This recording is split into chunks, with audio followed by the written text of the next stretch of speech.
A series of events held across Bangladesh to mark East Turkestan Independence Day, where activists highlighted Chinese atrocities upon minorities, predominantly Uyghur Muslims in Xinjiang province.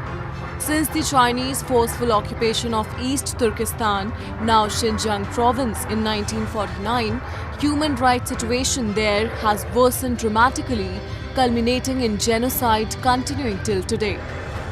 Human rights groups, NGOs and other organizations organized various programs all across Bangladesh accusing China of persecution of Uyghurs.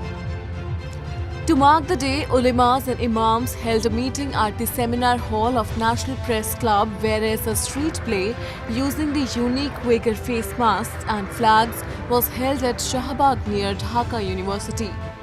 They also organized a human chain holding banners, posters in front of National Museum, where people congregated to watch and participate in the human chain.